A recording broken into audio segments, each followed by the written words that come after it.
أخونا محمد من بوفاريك يسأل عن حكم بيع العربون.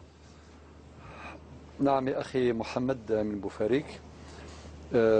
معروف في حديث النبي صلى الله عليه وسلم أنه نهى عن بيع العربون، وفي رواية أخرى نهى عن بيع العربان.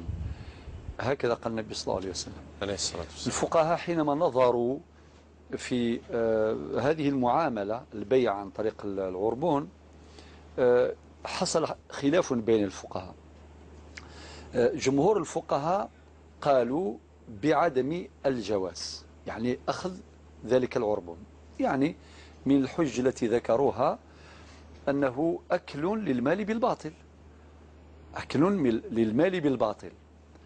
ولكن نجد الحنابلة عندهم رأي آخر، رأي مخالف.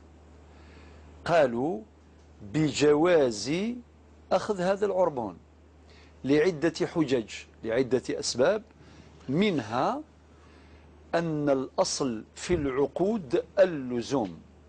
الأصل في العقود اللزوم، مادام هناك إيجاب من طرف وقبول من طرف آخر، والإيجاب هو الإرادة الأولى الصادرة من الطرف الأول بغية إحداث أثر شرعي. يجي واحد يقول بيع لي هذه السيارة، بيع لي هذه السيارة أو هذا الحانوت ولا هذا القطعة الأرضية، ولا هذا يسمى إيجاب بمبلغ كذا، مبلغ مثلا 70 مليون سنتيم. والطرف الثاني يقول قبلت، رضيت، وافقت. كي يقول هذا الكلام يكفي، معنى هذا يسمى القبول. القبول في التعريف نتاعو الفقهي هو الإرادة الثانية، الإرادة الصادرة من الطرف الثاني الموافقة لمضمون الإيجاب في المحل وفي الثمن. يعني يقول وافقت باش نشري منك هذه السيارة ب70 مليون كيما قال الأول قال الثاني. ما يقولوش مثلا وافقت باش نشري هذه السيارة ب40 مليون، لا، هنا القبول هذا يخالف مضمون الإيجاب.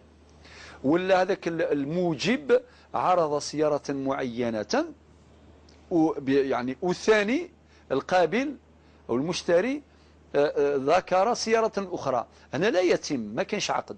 كي يكون توافق بين مضموني الإيجاب والقبول، هذه الصيغة بها يبرم العقد، بها يتم العقد.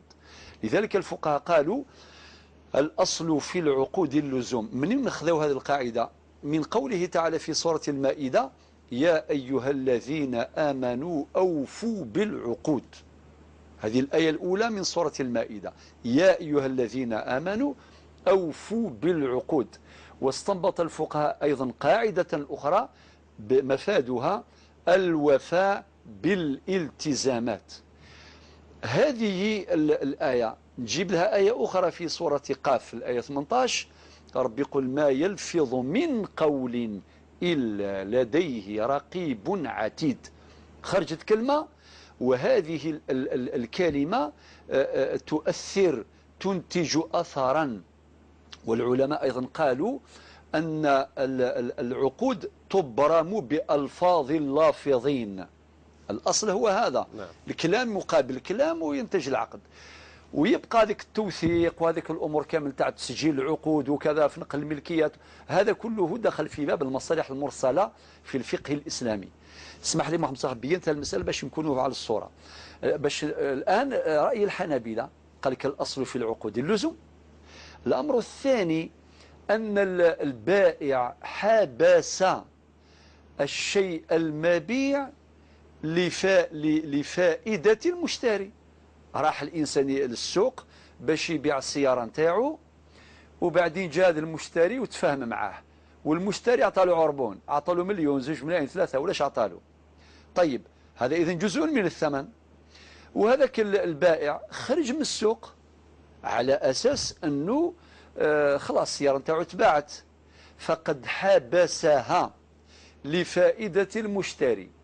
وكي يجي للدار يقول له السيارة، يقول خلاص بعتها، هو عطى لي عربون، ويتصرف هذاك العربون عادي لأنه جزء من الثمن.